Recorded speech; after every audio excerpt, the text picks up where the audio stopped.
Assalamualaikum warahmatullahi wabarakatuh, Assalamualaikum teman-teman. teman-teman sekalian,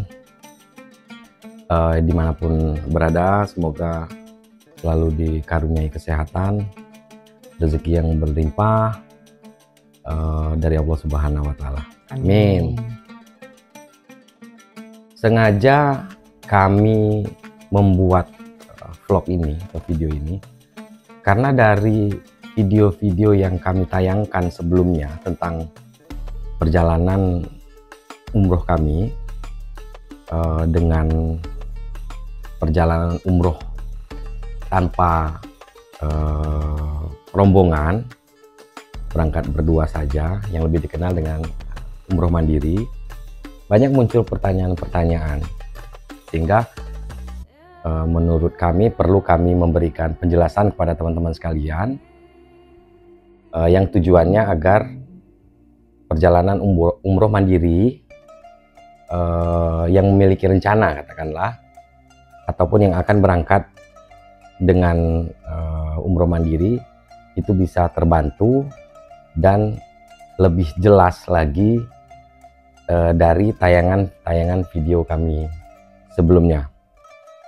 Karena begini, tadi sore saya diberitahu oleh istri bahwa pemerintah Indonesia melalui aturan yang baru itu sudah melegalkan umroh mandiri bagi masyarakat Indonesia.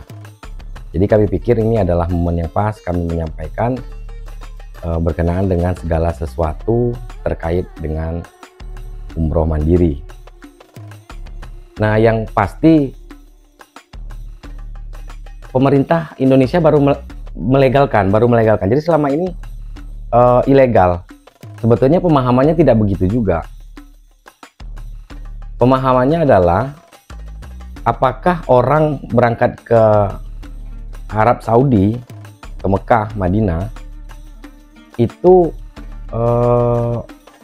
izin apa saja yang diperlukan? Salah satu izin yang diperlukan untuk memasuki wilayah negara lain itu adalah paspor dan visa. Nah, apakah di Arab Saudi itu mensyaratkan bahwa orang mengurus visa itu melalui travel atau rombongan? Tentu jawabannya tidak. Karena di Arab Saudi itu ketika kita mengajukan permohonan visa dan syarat-syaratnya sudah lengkap, maka pemerintah Arab Saudi akan menerbitkan visa kita. Jadi ilegal yang dimaksud selama ini saya pikir bukan ilegal dalam arti masuk ke Arab Saudinya ilegal, tetapi dianggap tidak pamit dengan pemerintah Indonesia melalui kementerian. Nah, kalau legal artinya kita pamit. Tapi sebetulnya pemahamannya kenapa mesti pamit? Apa bedanya misalnya kita mau berangkat ke negara lain katakanlah, bukan Arab Saudi. Apa memang mesti kita berpamitan dengan pemerintah? Saya pikir tidak seperti itu pemahamannya. Jadi yang pertama kita akan bahas, ini berkenaan sering ditanyakan juga kepada istri, sering ditanyakan, apakah umroh mandiri itu lebih murah dari umroh reguler, umroh rombongan? Nah, ini yang perlu kita jelaskan. Sebenarnya itu semua tergantung dana yang kita punya dan umroh yang seperti apa yang kita inginkan ya teman-teman semua. Bisa menyesuaikan budget berarti. Ya, menyesuaikan budgetnya. Terus lebih murah atau lebih mahal sebetulnya? Sama saja. Ya, sebetulnya sama saja ya, sama saja dalam arti begini. Apakah orang misalnya dengan budget tertentu yang di bawah dari budget rombongan ataupun travel bisa berangkat umroh? Bisa saja jawabannya. Asal memang faktor-faktor ataupun keperluan-keperluan yang wajib kita penuhi untuk berangkat ke Arab Saudi itu sudah terpenuhi, misalnya tiket, visa, dan penginapan. Jika sudah ada itu, maka tentu kita bisa berangkat ke Arab Saudi. Nah, kenapa dia bisa lebih murah dan mahal? Yang pertama ini, yang paling sekali menentukan adalah tiket. Tiket itu kalau dia direct langsung dari Jakarta ke Jeddah, itu tentu tiketnya akan mahal. Akan mahal,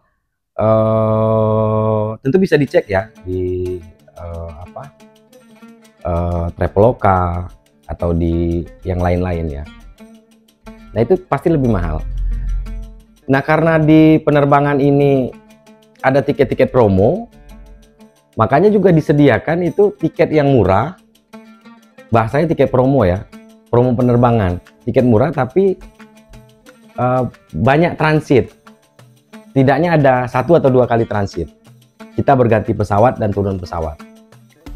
Pertanyaannya apakah repot? Ya tidak juga kalau repot. Kalau berdua aja kan tidak repot. Cuma masing-masing 1 koper. Dan koper juga kita taruh di bagasi atas misalnya. Jadi ketika turun, bagasi kabin. Ketika turun langsung kita bawa. Bisa juga kalau penerbangannya langsung 1 kode booking, ya bisa juga ditaruh di bagasi. Dan ketika turun tidak perlu membawa koper. Tetapi kalau penerbangannya berbeda kode booking kan mesti harus koper itu harus di kabin atas, dan ketika turun kita tidak perlu untuk menunggu bagasi lagi. Nah kemudian ini soal hotel ya. Kalau hotel gimana ya? Hotel penginapannya itu sebenarnya sangat banyak fleksibel ya, variasi banyak. Cuman pilihannya mau yang terdekat atau yang terjauh. Nah tentu dengan biaya yang berbeda.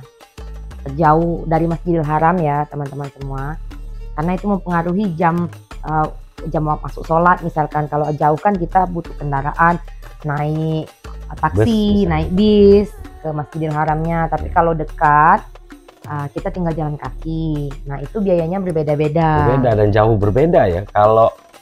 Kalau hotel-hotel di sekitaran Masjidil Haram yang hanya berjalan kaki ke Masjidil Haram itu tentu mahal dengan ring. Kalau tidak musim umroh seperti kami kemarin, itu ringnya di 1.300.000 sampai 1.800.000, 1.900.000. Itu daerah Masjidil Haram yang cuma berjalan kaki. Tetapi kalau hotel-hotel yang jauh dari Masjidil Haram, itu banyak hotel-hotel yang murah ya.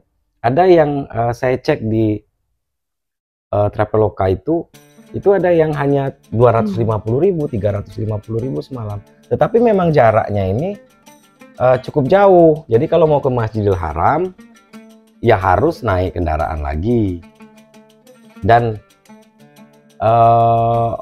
rame sebetulnya di situ, rame karena memang saya melihat ada video TikTok terkait daerah yang daerah hotel yang banyak di agak jauh dari Masjidil Haram yang lebih murah itu rame di situ karena memang orang lebih cenderung untuk menggunakan hotel itu, walaupun transportasi ke Masjidil Haramnya harus naik 1 kali naik bis atau naik kendaraan. Tetapi kalau ingin menekan budget anggaran, ya saya pikir kita bisa melakukan itu atau menginap di daerah itu. Misalnya saya kasih contoh itu di daerah Misfalah. Itu daerah hotel-hotel yang murah-murah di situ. Karena posisinya agak lebih jauh dari Masjidil Haram. Nah, kemudian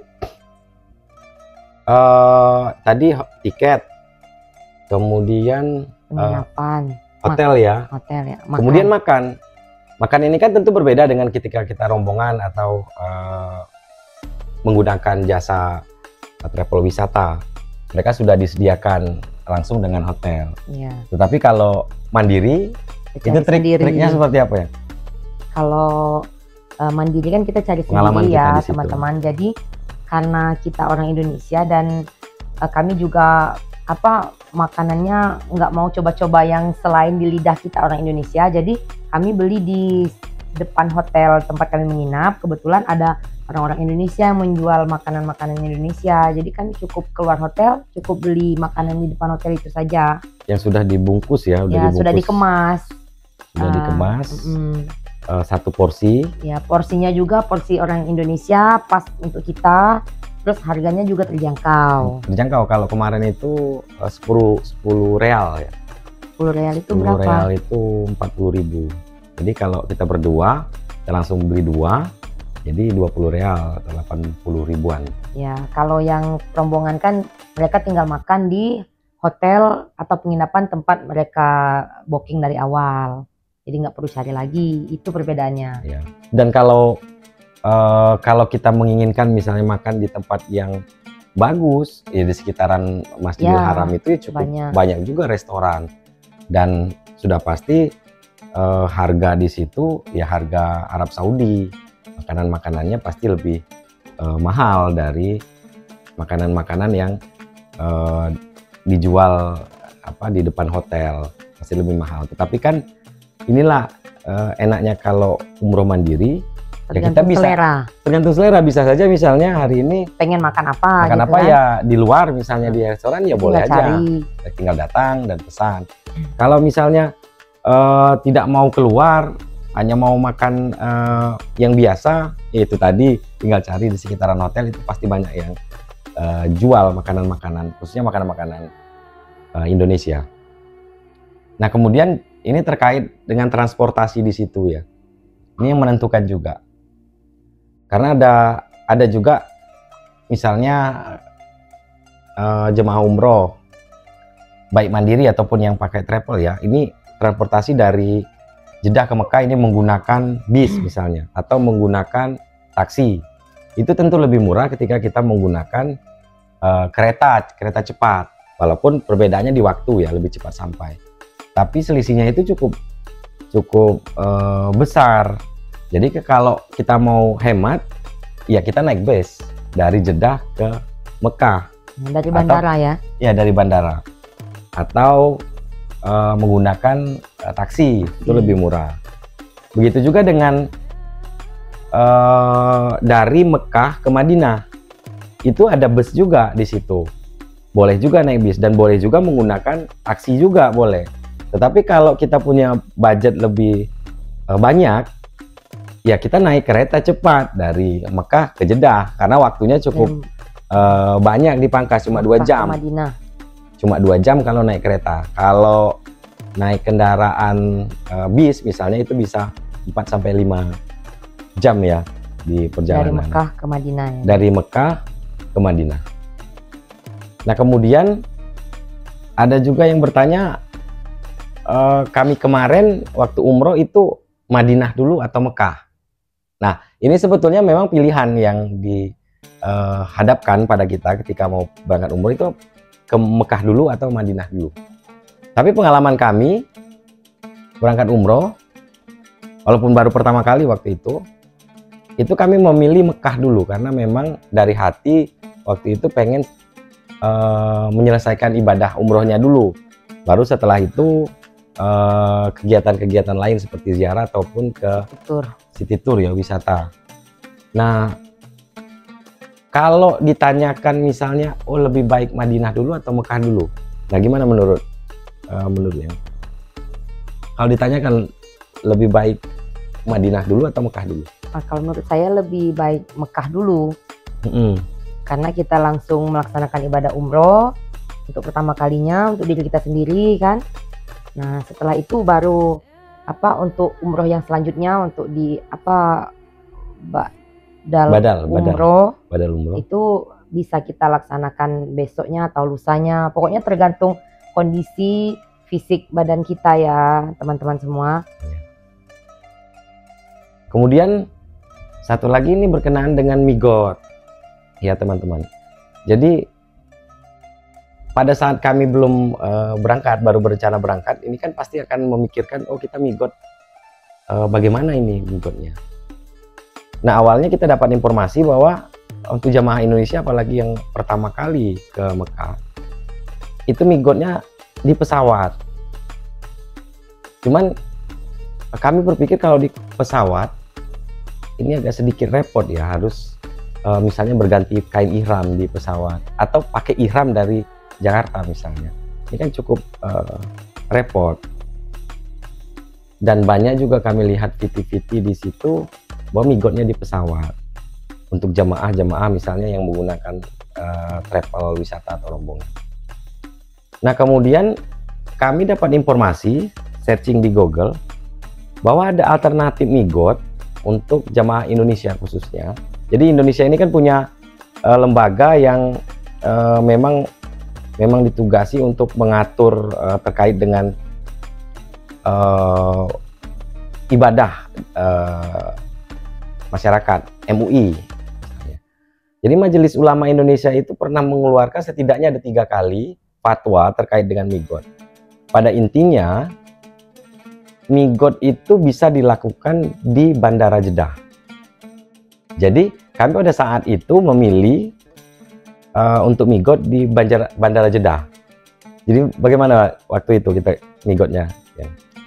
Jadi sampai pesawat. Jadi setelah kami sampai pesawat itu mutawif atau pembimbing sudah menunggu kami di bandara. Jadi kami dituntun untuk mengambil migot atau niat ihram, niat berumroh itu dari Bandara Jeddah. Kami segera mencari musola, cari WC kan, karena kita posisinya baru sampai ya guys.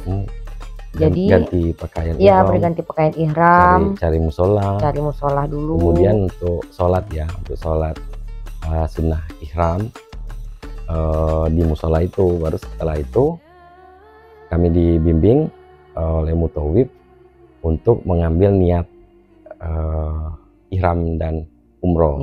Ada juga yang bertanya, tidak artinya tidak mandi sunnah ihramnya. Nah, mandi sunnah kami waktu itu disarankan sebelum berangkat dari rumah. Itu kami sudah disarankan oleh mutawif atau teman di Mekah itu, teman mutawif di Mekah itu, untuk mandi ihramnya dari rumah. Niat mandi ihramnya sudah dari rumah. Jadi pada saat sampai di Bandara Jeddah itu tinggal berihram, sholat sunat ihram, kemudian mengambil niat ihram dan umroh. Itu teman-teman. Terus apa lagi kira-kira yang sering ditanyakan oleh, kan sering nih dapat WA, dapat ini bertanya. Kalau untuk city tour, karena kita mandiri, jadi kita pakai kendaraan sendiri. Kendaraan maksudnya kita menentukan mau kita naik bis atau naik taksi. Di tempat-tempat yang sebelumnya memang kita sudah cari tahu, misalkan di Mekah apa yang mau kita kunjungi itu kita sendiri menentukan. Kalau travel umroh, kalau travel atau rombongan itu kan sudah ada list tempat-tempat yang akan didatangi. Jadi kemarin karena kami mandiri, kami mendatangi tempat-tempat di sekitar Masjidil Haram saja.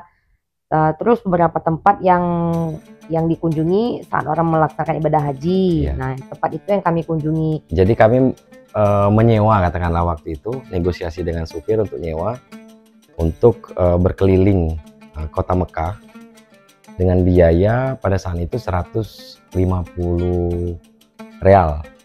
Ya, tetap pembimbing 600.000 yang membimbing kita tetap ikut ya, Bang. Tetap ikut ngasih info terhadap kita, menjelaskan tempat-tempat yang kita kunjungi itu. Jadi kita mengunjungi tempat-tempat yang ketika orang berhaji maka mereka akan berada di sini. Seperti misalnya di Musdalifah, di Arafah. Dimulai dari Arafah, Padang Arafah, di situ ada Jabal Rahmah ya.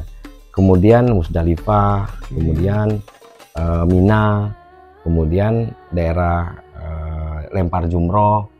Baru dia itu kan berurutan guys, teman-teman ya.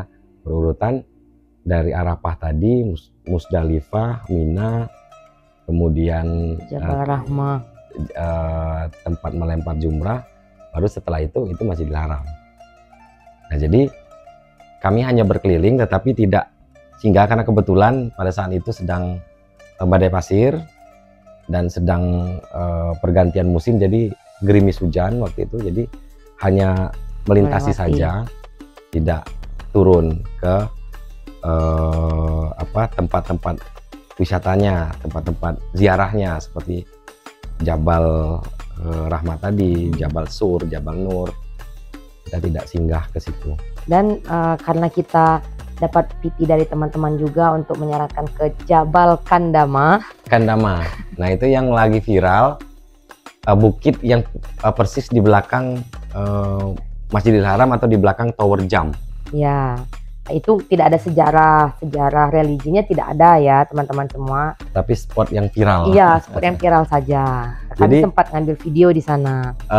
Ngambil foto dan video di atas bukit dengan latar Tower Jam. Ya. Itu kami berdua saja, tidak sama mutawibnya, tidak sama pembimbing. Kami hanya berdua naik taksi. Waktu itu biayanya 50 real karena dia mendaki bukit. 50 real itu 200.000 pulang pergi. Jangan takut terkendala bahasa juga di sana. Ada beberapa supir kendaraannya bisa bahasa Inggris, mengerti bahasa Inggris. Jadi syukur-syukur ada mengerti bahasa Indonesia, ada juga kalau ketemu yang bisa mengerti dengan bahasa Indonesia. Ada juga. Tidak harus bahasa Arab. Kalau untuk sopir ya. Tapi kalau untuk toko di sekitaran Masjidil Haram itu semua rata-rata ini mengerti bahasa Indonesia dan bisa mengucapkan bahasa Indonesia. Karena pengalaman kami juga selama di Masjidil Haram itu sebagian besar bertemu itu dengan orang Indonesia. Jadi ketika di situ tidak merasa asing atau tidak merasa di negeri orang, karena bertemu itu kebanyakan orang Indonesia. Dari Indonesia. Masya Allah, orang-orang Indonesia memang paling banyak luar biasa, paling banyak. Kemudian itu di Mekah. Kalau di Madinah sebetulnya itu tadi awalnya kita berpikir bahwa Madinah ini adalah rangkaian dari umroh ya. Cuma pada saat kami sampai di Mekah dijelaskan oleh teman mutawib itu, dan juga informasi sebelumnya juga sudah kami cari bahwa di Madinah itu bukan bagian dari ibadah umrohnya, tetapi karena Madinah ini kan adalah kota suci kedua setelah Mekah, maka jemaah umroh itu sifatnya mesti mengunjungi Madinah, karena kalau ke Arab Saudi itu mesti mengunjungi dua kota suci. Dan kegiatan kita di Madinah itu ya ibadah, sholat di Masjid Nabawi. Karena keutamaan sholat di Masjid Nabawi ini adalah 1000 kali dari pahala sholat di masjid-masjid lain. Dan kalau di Masjidil Haram itu 100.000 kali sholat di masjid-masjid lain. Jadi yang kita lakukan di Madinah itu adalah sholat di Masjid Nabawi, kemudian Raudah ya, masuk Raudah yang antara makam Nabi dan mimbar Nabi itu, kemudian ziarah ke makam Nabi. Karena posisi makam Nabi itu di dalam Masjid Nabawi itu. Dan selain itu ya ziarah-ziarah tempat-tempat di sekitaran Madinah itu seperti Jabal Uhud ya, kemudian pemakaman Baqi, kemudian masjid saksi ya, masjid saksi perpindahan kiblat dari Masjidil Aqsa ke Masjid Nabawi, Masjidil Haram ya. Jadi ada masjid di situ namanya Masjid Kiblatain. Kemudian ada Masjid Quba. Masjid Quba ini masjid yang pertama kali didirikan oleh Nabi pada saat dia hijrah ke Madinah. Kemudian ada juga kalau di sekitaran Masjid Nabawi itu ada masjid Masjid Abu Bakar, kemudian Masjid Gomama. Masjid Gomama ini sejarahnya di masjid itu Nabi waktu itu pernah meminta berdoa hujan ya. Iya. Berdoa minta hujan ya waktu itu. Kemudian juga ada Masjid Umar yang Masjid Abu Bakar. Abu Bakar dan Umar ada juga. untuk ziarah ke makam Nabi Muhammad SAW perempuan tidak boleh ya teman-teman. Jadi saya menunggu di luar, abang yang masuk gitu. Jadi kalau untuk perempuan itu di Mekah itu tidak diperbolehkan untuk melakukan ziarah ke makam. Jadi untuk perempuan itu tidak ziarah ke makam Nabi, tidak juga boleh untuk pergi ke pemakaman seperti pemakaman Baqi. Kalau untuk perempuan di Madinah, di Masjid Nabawi itu hanya sholat di Masjid Nabawi dan ke Raudah ya. Dan Raudah itu sekarang udah lebih teratur karena menggunakan aplikasi untuk masuk ke Raudah itu. Dan selebihnya ya ziarah-ziarah tadi. Hotel di Madinah itu juga tergantung kita ya teman-teman. Bisa pilih hotel yang dekat dari Masjid Nabawi, bisa juga yang agak sedikit jauh. Ya. Dan sama ya, kalau yang persis misalnya di dekat sekitaran Masjid Nabawi, pada saat keluar langsung masuk pagar Masjid Nabawi itu pasti rata-rata agak sedikit lebih mahal. Kalau masjid-masjid yang radiusnya atau jaraknya agak lebih jauh dari Masjid Nabawi, ya cenderung agak lebih murah. Ya, untuk makanan juga seperti itu, kita bisa memilih juga di restoran-restoran atau tempat makan yang menyediakan makanan Indonesia. Ya, banyak di situ. Cuma tidak ada yang seperti di Mekah tadi yang di depan hotel dijajakan atau di pelatarannya, tidak ada yang seperti itu. Mereka memiliki kios-kios sendiri di sekitar hotel itu untuk menjual makanan-makanan Indonesia. Ya, dan banyak juga restoran-restoran yang menyediakan makanan Indonesia.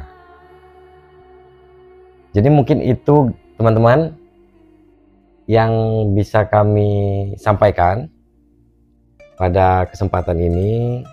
Semoga teman-teman semua yang melihat video ini diberikan kemudahan, diberikan rezeki, diberikan kesehatan untuk berumroh, kemudian berziarah ke Madinah, ke makam Nabi, dan kemudian berziarah juga ke tempat-tempat bersejarah Islam lainnya. Salawat untuk Nabi, Allahumma sholli ala sayyidina Muhammad wa ali sayyidina Muhammad. Semoga semua hajat teman-teman untuk berangkat ke Masjidil Haram, ke Mekah dan Madinah itu disegerakan oleh Allah Subhanahu wa taala. Amin amin ya rabbal alamin. Intinya pilihannya ada di tangan teman-teman semua, memilih umroh mandiri atau umroh bersama rombongan. Dan yang pasti kalau umroh mandiri itu semua kegiatan, semua aktivitas itu lebih fleksibel. Kita tidak terikat jadwal. Jadi kita sendiri yang menentukan mau memperbanyak jalan-jalan atau mau memperbanyak ibadah, itu tergantung ke kita. Kalau ada yang memilih misalnya tidak mau jalan-jalan, kita mau ibadah setiap hari, mau ibadah aja ke Masjidil Haram misalnya di Mekah, itu boleh begitu, bisa begitu. Dan kalau mau jalan-jalan ya boleh juga jalan-jalan, dan waktunya juga fleksibel, bisa kapanpun. Kalau rombongan pasti ditentukan, pasti harus bersama-sama, tidak boleh sendiri-sendiri. Kalau orang yang lebih tua lebih disarankan travel ya Bang? Kalau untuk orang-orang tua, karena memang mereka apalagi tidak membawa muhrimnya, ya tidak secanggih mungkin anak-anak muda, itu lebih disarankan sebetulnya untuk menggunakan jasa travel wisata, karena semuanya, segala sesuatunya sudah disiapkan, sudah diatur sedemikian rupa, termasuk ibadah umrohnya. Jadi akan lebih tenang, keluarga juga yang ditinggalkan juga lebih tenang. Tetapi kalau untuk yang masih muda, yang masih energik ya, yang tidak itu gaptek, sebetulnya pilihan untuk umroh mandiri itu sangat menyenangkan. Ya, lebih bisa berekspresi, mengeksplor, dan cari tahu banyak hal. Ya, betul. Oke teman-teman, sampai di sini dulu video yang bisa kami sampaikan, informasi yang bisa kami sampaikan, semoga bermanfaat. Lebih dan kurang kami mohon maaf. Assalamualaikum warahmatullahi wabarakatuh.